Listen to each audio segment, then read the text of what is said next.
I mean, was it a breakup? I don't know. I guess it was because we're not together, but and we were only together for a few months. But I said, I love you. He said, I love you. And I assumed he meant it. Seeing each other during quarantine, um, you know, just grabbing food, eating it, watching TV, um, having a good time together. And that went on for a few months. And then he gets to the point where he tells me he needs to sort things out or he needs time. But it's not like we were together 24/7. I'm like, okay.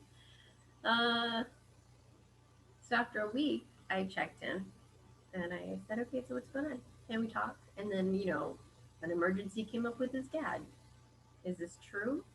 I don't know. And okay, so I hope he's doing okay. Let me know after whatever how he's doing. Okay, he didn't. So after the weekend, I gave him another little nudge.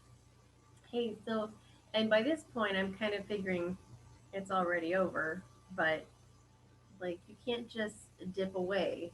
Let's just tell me what happened. Like, I didn't think he was a coward. And then I kept having to check in. Are we going to talk tonight? Are we going to talk tonight? He kept coming up with some excuse. And I said, you know what? At this point, is there any reason to talk? He didn't answer that question.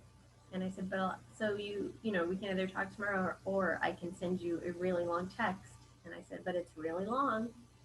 And I was assuming, or maybe I was hoping, that he would say to me, no, let's talk tomorrow.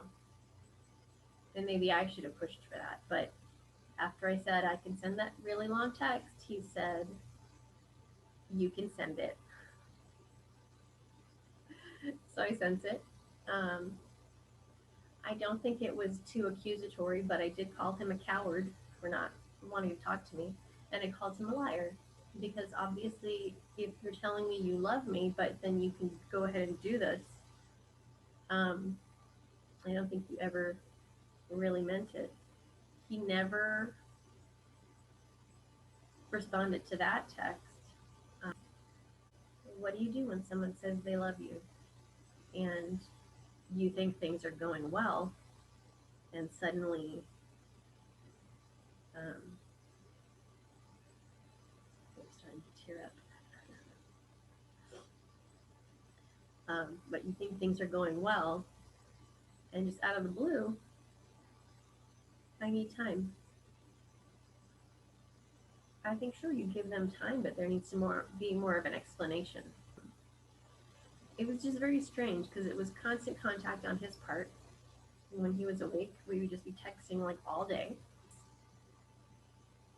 because of the constant contact and the quality of the time that we spent together. I think it felt like more to me. Anyway, I don't know. I'm sure he's forgotten about me by now. It's just difficult to have thought that this person was so different. And I really didn't expect anything. And then it became something. And then it was gone. How do you get over that rejection, I guess? And how do you trust anyone? And how do you trust yourself? Because you allow yourself to fall for someone who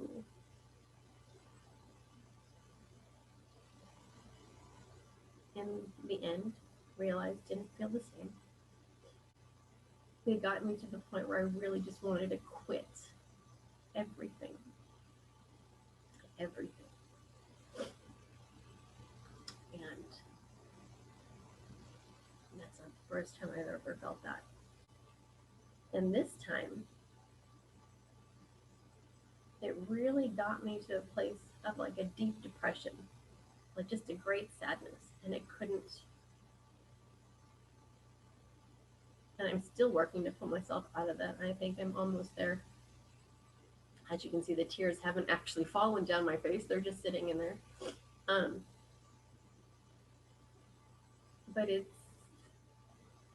funny, not funny, but I looked at my cat and I thought, in one of those moments of Great Depression,